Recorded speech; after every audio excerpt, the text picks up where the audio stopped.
우리가 5월달부터 사도행전을 이어서 보고 있습니다. 예수님에 의해서 예수님의 명령과 그분의 말씀을 통해서 기독교라고 하는 지금의 종교가 시작하게 되었고, 또 그분의 제자들을 통해서 복음이 증거되어지기 시작합니다. 주님의 제자들 중에서도 많은 사람들이 각각의 지역과 나라들을 향해서 복음을 전하였지만, 특별히 유대인에서 이방인으로 복음이 전해지는 이 사역을 위해서 세워진 사람이 바로 이 바울이라고 하는 사람이죠. 우리가 다 잘 알고 있다시피 바울이라고 하는 사람은 기독교인들, 예수님을 믿었던 그리스도인들을 핍박했던 사람이었습니다. 그런데 그가 예수 그리스도를 만나면서 이방인의 빛으로서의 사명을 받게 되어지죠. 그래서 사도행전 13장 47절을 보면 주께서 이같이 우리에게 명하시되 내가 너를 이방의 빛으로 삼아 너로 땅끝까지 구원하게 하리라 하셨느니라 하니 아멘. 이때부터 바울은 예수님을 믿는 것뿐 아니라 땅끝까지 복음을 전하기 위해서 헌신하고 노력하게 됩니다.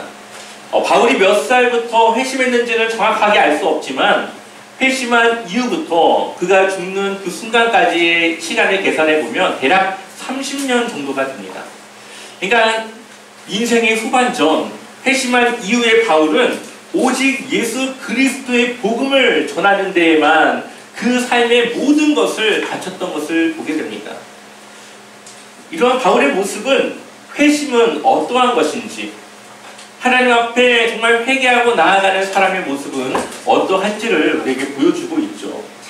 인생의 방향이 바뀌었고 목적이 바뀌었습니다. 자신의 사명을 위해서라면 죽음을 아깝게 생각하지 않고 그 죽음까지도 마주할 수 있는 그러한 용기와 그러한 사명을 가지고 이 바울은 사역을 하였습니다. 신학자들은 대부분 입을 모아 말하는 것이, 바울의 이러한 헌신이 없었다면 지금의 복음이 증거되는 이러한 결과 또한 없었을 것이라고 이야기를 합니다. 물론 바울을 하나님께서 인도하셨고 사용하셨고 바울을 함께 동행하셔서 이 사역을 함께 하셨습니다. 그러나 우리는 바울 개인의 노력, 희생, 헌신, 그의 재능과 그의 탁월함을 무시해서는 안 되는 것이죠. 바울이 자신의 그 사명을 따라서 열심히 했을 때에 그 결과가 지금처럼 나올 수 있었다는 겁니다.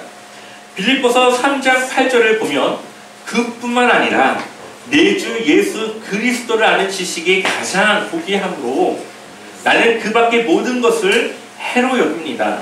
나는 그리스도 때문에 모든 것을 잃었고 그 모든 것을 오물로 여깁니다. 나는 그리스도를 얻고, 아멘. 그가 그리스도를 알고 얻기 위해서 자신의 모든 것을 해로 여기고 모든 것을 버렸습니다. 그리고 빌립보서 3장 9절 이 전반절을 보면 그리스도 안에 있는 사람으로 인정받으려고 합니다. 바울은 모든 것을 버려서라도, 주님을 위해 자신의 모든 것을 헌신하더라도 그리스도 안에 있는 사람으로 인정받기 위해서, 저 사람은 정말 그리스도인이구나, 이것을 인정받기 위해서 자신의 모든 것을 버리고 모든 것을 헌신했다라고 이야기하고 있는 것이죠. 우리는 각자의 직업도 다르고 환경이 다르지만 동일한 하나의 사명을 가지고 있습니다. 그것은 예수 그리스도를 전파하는 사명입니다. 왜냐하면 그것은 주님께서 우리 모두에게 주신 명령이기 때문이죠. 그래서 우리의 각자의 삶은 다르지만, 방법은 다르지만 예수 그리스도의 그 사명, 주신 사명을 따라 복음을 전하기 위해서 우리는 각자의 위치에서 노력해야 됩니다. 우리 한번 마태복음 28장 18절부터 20절 같이 읽어보겠습니다. 예수께서 나와 말씀하여 이르시되 하늘과 땅의 모든 권세를 내게 주셨으니 그러므로 너희는 가서 모든 민족을 제자로 삼아 아버지와 아들과 성령의 이름으로 세례를 베풀고 내가 너희에게 분부한 모든 것을 가르쳐 지키게 하라. 볼지어다 내가 세상 끝날까지 너희와 항상 함께 있으리라 하시니라. 아멘. 마태복음에 나와 있는 예수님의 이러한 명령은 바울의 삶을 아주 잘 보여주고 있습니다. 제자를 삼고 그들에게 세례를 주고 주님의 말씀을 가르치고 그것을 지키게 하는 그 사역이 바울의 대부분의 사역이었습니다.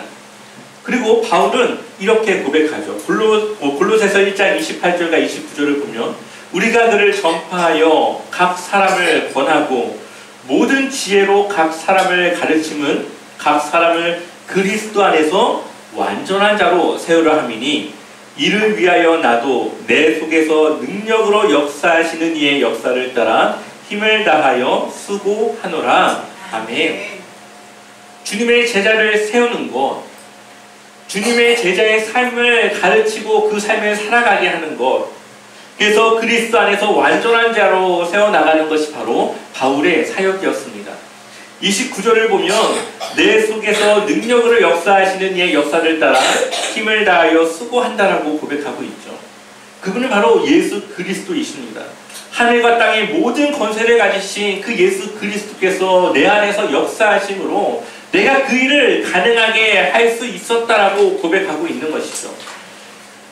우리가 이러한 모든 일들을 하기 위해서는 우리가 바로 주님의 제자로서 주님의 복음을 전하는 것뿐만 아니라 제자를 세우는 것 또한 우리의 사명 안에 있다는 것을 우리는 기억해야 됩니다. 바울이 2차 전도 여행을 마치고 얼마 지나지 않아 또다시 3차 전도 여행을 떠나게 됩니다. 그 첫 번째 지역은 바울이 돌았던 1차 전도 여행과 2차 전도 여행 때 세웠던 교회들을 다시 한번 돌아보기 시작하죠. 그가 이 전도 여행을 하면서 얼마나 어렵고 힘들었습니까? 그가 가는 곳마다 유대인들의 소동이 있었고, 그래서 그가 쫓겨나던 지역을 옮겨가야 했고, 때로는 매를 맞았고, 때로는 돌에 맞아 죽기까지 했습니다. 하나님께서 살려주셔서 그가 다시 일어나 흙을 털고 또다시 복음을 전하러 그가 가게 되는 것이죠. 그리고 3차 전도 여행을 그가 시작하면서 에베소라고 하는 지역에 들립니다. 에베소는 바울의 이 사역에 있어서 아주 중요하고 특별한 곳입니다. 그가 여러 곳을 들렸지만 2년 이상의 기간 동안에 한 자리에 머물러서 제자를 세웠던 것은 이 에베소가 유일합니다. 그가 두란노 서원에서 제자들을 가르치고 제자들을 세워나가게 됩니다. 그런데 바울의 고백을 보면 제자들을 세우고 가르칠 때에 그가 할 수 있는 모든 것을 그들에게 전해주었다라고 고백을 하고 있죠.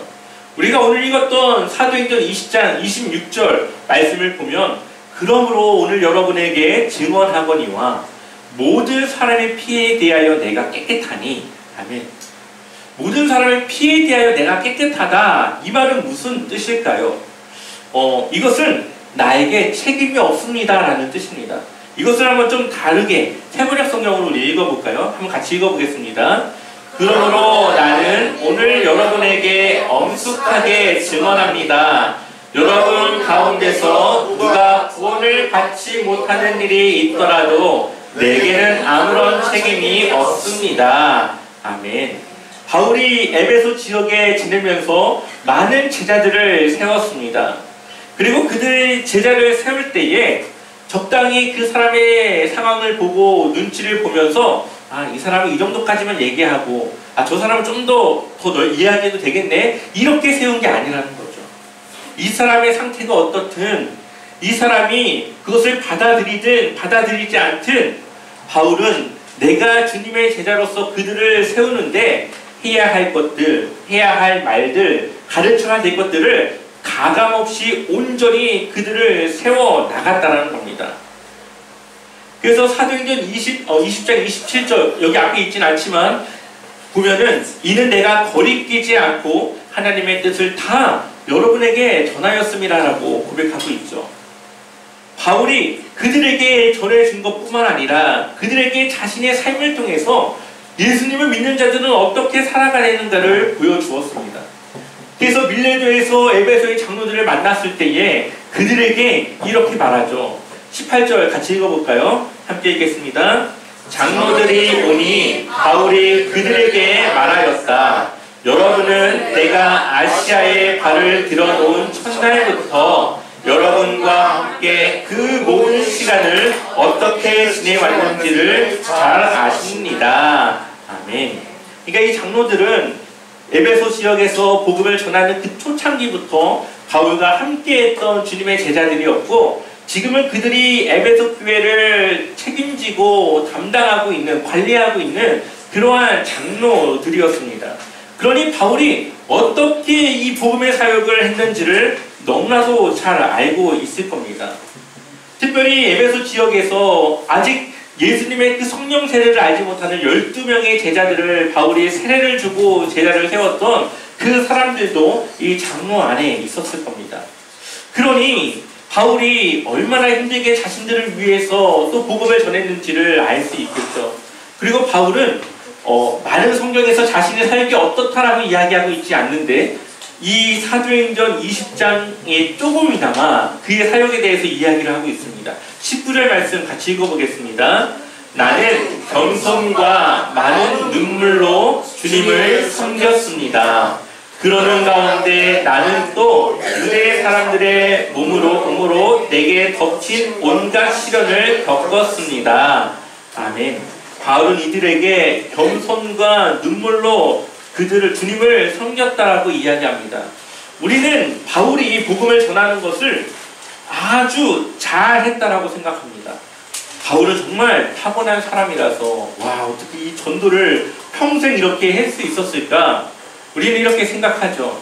그리고 그 이면에는 당연히 하나님이 바울과 함께 했으니까 그는 당연히 그것을 이겨냈을 거야. 물론 어려움도 있었지만 하나님이 함께하니까 그냥 이겨낼 수 있겠지 라고 우리는 당연히 바울의 사역을 그렇게 했다라고 생각합니다. 어떻게 보면 나는 좀 어려운데 바울은 그래도 능력이 있으니까 좀 쉽게 했을 거라고 생각하는 경우들이 많이 있습니다. 그러나 바울은 자신의 복음 사역을 위해서 많은 눈물을 흘렸다라고 고백합니다. 여기에는 여러 가지 것들이 함께 복합적으로 들어가 있겠죠. 사람들을 세우는데 부딪히는 어려움도 있었을 것이고, 자신이 받아야 되는 여러 가지 고난과 고통이 때로는 견디기 힘들었을 수도 있고요. 때로는 정말 내가 어쩌다 주님의 손에 붙들려서 내가 이 어려움을 내가 감당하나 라고 하는 많은 이 마음 가운데 하나님 그는 눈물로써 하나님을 섬기기 위해서 열심히 자신의 그 마음을 다시 잡고 했다라는 겁니다. 사도행전 18장 9절과 10절을 보면 밤에 주께서 환상 가운데서 바울에게 말씀하시되 두려워하지 말며 침묵하지 말고 말하라. 내가 너와 함께 있음에 어떤 사람도 너를 대적하여 해롭게 할 자가 없을 것이니 이는 이 성중에 내 백성이 많음이라 하시더라. 아멘. 바울에게 이 성중에 내 백성이 많다라고 하는데 그 백성을 찾기 위해서 바울은 또다시 복음을 전하는 입을 열고 두렵지만 그것을 다시 한번 넘어서는 믿음으로 사역들을 했더라는 것을 보게 됩니다. 오죽하면 바울이 고백하기를 나는 날마다 죽노라 했겠습니까? 그것은 정말 날마다 그냥 오늘 죽을지 내일 죽을지 모르지만 죽음을 각오하고 저는 나갑니다. 이러한 고백을 그가 드린 겁니다. 또한 바울이 말하는 겸손은 예수 그리스도께서 우리에게 보여주신 겸손을 말합니다. 이 겸손이라고 하는 말은 우리가 알고 있는 겸손과는 조금 의미가 다른데요. 낮은 데에서 낮은 곳에 자신의 마음을 두어서 그 삶을 살아가는 것을 의미합니다. 조금 더 쉽게 예를 들면 예수님께서는 하나님과 동등한 분이시지만 그의 마음을 낮추고 그가 인간의 모습으로 낮추어서 인간을 위해 십자가에서 죽으심을 당합니다. 그냥 죽는 것이 아니라 많은 수치와 많은 고난을 그가 십자가 위에서 당하시고 인간을 대신하여 우리의 죄를 짊어지셨습니다. 이러한 예수님의 모습을 바울은 겸손으로 표현하고 있고 이러한 예수님의 이 겸손이 이제는 자신의 겸손이 되어져서 어딜 가든지 자신이 로마 시민권자로서의 특권을 누리고 그것으로 복음을 전하는 것이 아니라 주님의 종된 자의 마음으로, 누구를 만나든 나는 그 사람의 종된 자의 이 낮은 마음으로 그 사람을 섬기며 그 사람들과 함께하며 그러한 모습으로 그리스도를 전하며 살아갔다라는 것을 고백하고 있는 것이죠. 바울의 사역에는 눈물이 있었고 겸손한 마음이 있었습니다. 그래서 자신의 특권을 드러내지 않고 오히려 그 고난을 겸손한 마음으로 감당할 수 있었다는 것이죠. 또한 20절과 21절을 보면 나는 또한 유익한 것이면 빼놓지 않고 여러분에게 전하고 공중 앞에서나 각 집에서 여러분을 가르쳤습니다. 나는 유대 사람에게나 그리스 사람에게나 똑같이 회개하고 하나님께로 돌아올 것과 우리 주 예수를 믿을 것을 엄숙히 증언하였습니다. 아멘. 바울은 유대인과 이방인을 차별하지 않았습니다. 그들에게 율법을 요구하지도 않았고 그들에게 할례를 요구하지도 않았습니다. 똑같이 믿음으로 구원받을 수 있다는 것을 전하였다는 것이죠. 또한 예수 그리스도를 믿는 데 유익이 되는 것이라면 그것을 빼지 않고 감추지 않고 둘러 말하지 않고 수위를 조절하지 않고 모든 것을 가르쳤다라고 고백합니다. 그 이유는 무엇일까요? 왜 바울은 자신의 이 해야 될 일을 왜 빼놓지 않고 했을까요? 그것이 자신의 책임이기 때문이죠. 우리가 흔히 단도직입이라고 말하죠. 칼 한 자루를 들고 적진의 중심으로 뛰어드는 것을 단도직입이라고 말합니다. 다시 말하면 그 사람이 가져야 될 그 핵심과 요점을 한 번에 그냥 딱 찔러서 말하는 거예요. 둘러 말하지 않고. 목회자가 가장 힘든 것이 바로 이 부분입니다. 필요를 알고 정말 이 사람이 바뀌어야 될 것을 알지만 이것을 단도직입으로 이야기하는 것은 힘듭니다. 상처 입을 수도 있고 시험에 들 수도 있고 그것을 받아들이지 않았을 때의 교회에 대한 오해, 여러 가지 그런 상황들에 대해서 생각했을 때는 그것을 말하기가 쉽지가 않습니다. 그래서 그것을 좀 둘러 말하던가 아니면 수위를 낮춰 말하던가 아니면 나중에 되겠지 하고 조금 넘기던가 그런 식으로 할 때가 많이 있습니다. 근데 바울은 그렇게 하지 않은 이유가 바로 그렇게 했다가 그 사람이 잘못된 신앙으로 나아갔을 때에 목회자가 그것을 잘못 전하여서 제대로 정하지 못하여서 잘못된 것이 올바른 신앙인 줄 알고 그가 살아갔을 때에 그 책임이 온전히 목회자에게 있기 때문에 바울에게 있기 때문에 그는 자신의 책임을 다하여서 사람들에게 모든 것을 거침없이 남김없이 전했다라고 이야기를 하는 것이죠. 그 사람이 받아들이기 힘들겠지만 때로는 그것이 이해되지 않겠지만 그래도 그것을 이야기해야만 그것을 그 사람이 알 수 있고 뒤늦게나마 그것을 깨달아 그렇게 살아갈 수 있기 때문에 바울은 모든 것을 그 사람들이 제자로 세워지는데 필요한 모든 것을 다 전하였다. 그래서 나에겐 이제 책임이 없다. 그 사람에게 난 모든 것을 전했기 때문에 그 사람이 혹여나 주님의 곁을 떠나 구원에서 멀어진다 하더라도 바울 자신에게는 그것에 대한 책임이 없다라고 이야기하는 것입니다. 그래서 교회에서 목회자가 헌금에 대해서 설교하지 않을 수가 없습니다. 가장 예민하지만 가장 해야 될 것이 바로 그 부분인 것이죠. 돈이라고 하는 것은 신앙과 직결된 문제입니다. 물질이 있는 곳에 마음도 있다라고 주님은 말씀하고 있습니다. 헌금을 많이 한다고 신앙이 좋다고 말할 수 없습니다. 하지만 신앙이 좋은 사람들은 크건 작건 교회를 위해서 주님의 그 섬김을 위해서 자신의 것을 아낌없이 드립니다. 그래서 교회의 직분자를 세울 때에 그 사람이 11조를 내고 있는지 헌금 생활에 대해서 잘하고 있는지를 보지 않을 수 없습니다. 왜냐하면 그것부터가 신앙생활의 그 기초를 볼 수 있는 것이기 때문에 그렇죠. 그런 것들을 체크하지 않고 직분자를 세웠다가 혹여나 그 사람이 교회 안에서 문제를 일으켰을 때 그것은 담임 목사가 책임을 져야 되는 것입니다. 목회자의 사명은 성도를 주님의 도를 따라 잘 키워가고 살아가도록 하는 것입니다. 그러니 주님이 가르치신 그것을 그대로 전해야 되는 것이죠. 그것을 위해서 담임 목사는 주님의 부르심을 받은 것이고 그것을 위해서 교회에 세움을 받은 것입니다.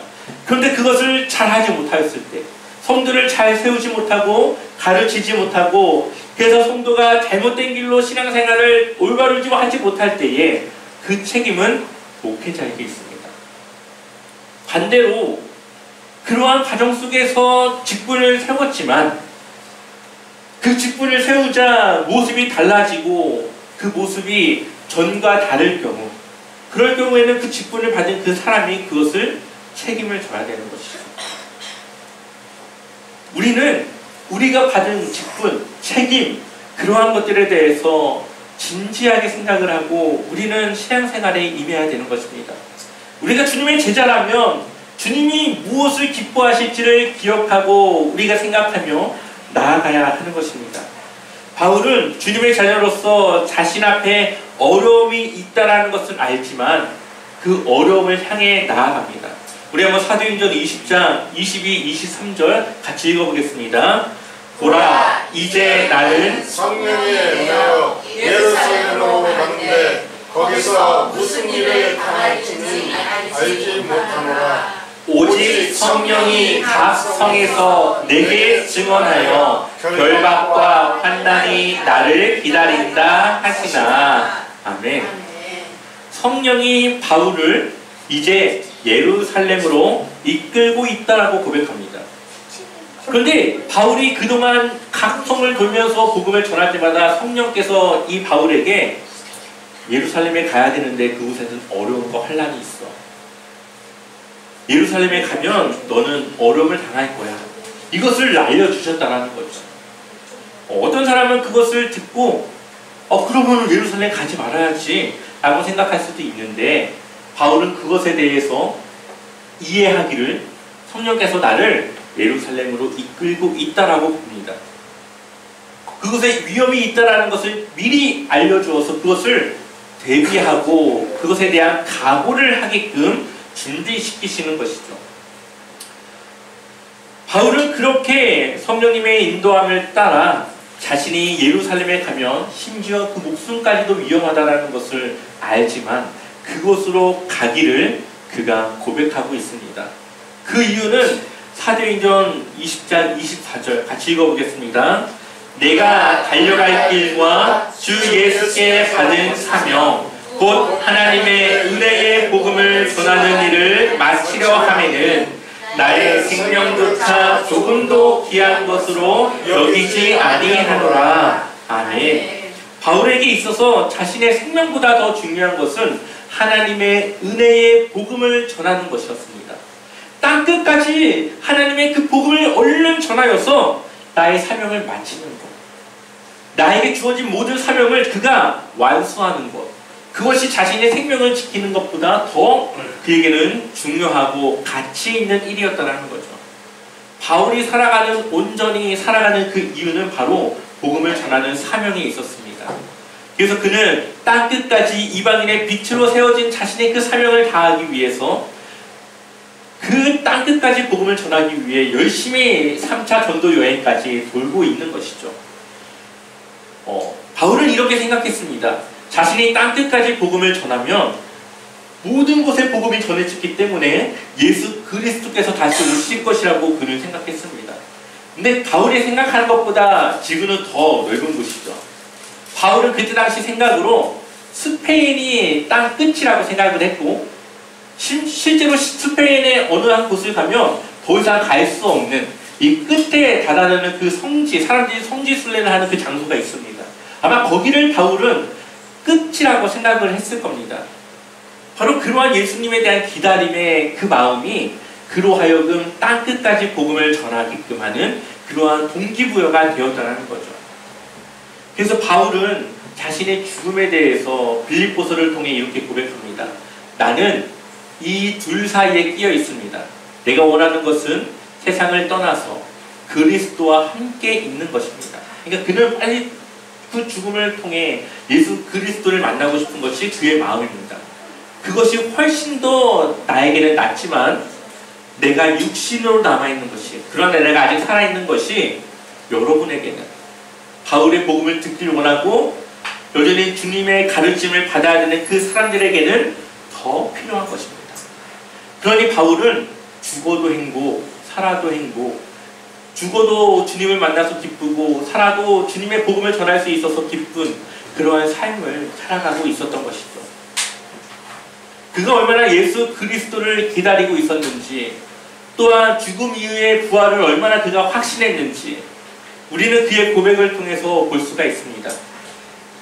바울이 자신의 삶을 복음 전파를 위해 헌신했던 이유는 예수 그리스도의 재림을 기대했기 때문입니다. 자신이 전한 복음이 땅끝까지 전해지게 되면 예수님께서 다시 오실 것이라고 그는 믿었기 때문에 그 복음 사역을 완수하기 위해 그는 열심으로 살아갔습니다. 하나님의 계획대로 예수님은 다시 오실 것입니다. 그리고 우리는 그를 기다리는 동안 우리의 삶을 복음 전하는 삶으로 채워나가야 되는 것이죠. 하나님의 계획대로 그냥 올 것을 기다리는 것이 아니라 우리가 해야 될 그 사명을 우리는 해야 된다는 겁니다. 주님의 제자는 바울과 같이 복음을 전하는 사명을 가지고 있습니다. 직업이 다르고 환경이 다르고 각자 주어진 상황과 모든 것이 다르지만 한 가지 동일한 것이 있다면 그 상황에서 우리가 복음을 전하며 주님의 제자로서 살아가는 것입니다. 그 일을 위해 그리스도께서 우리를 세우시고 우리와 함께 하셔서 우리를 도우십니다. 그분의 권세가 우리를 통해 그 능력과 권능을 나타내게 될 것입니다. 그래서 우리는 날마다 주님의 도움을 구해야 하고 하나님의 뜻을 물으며 고민하며 살아가야 합니다. 주 예수께 받은 사명을 위해 살아가시길 소망합니다. 주님의 복음으로 제자로 세워지길, 그렇게 살아가시길 주님의 이름으로 간절히 축원합니다.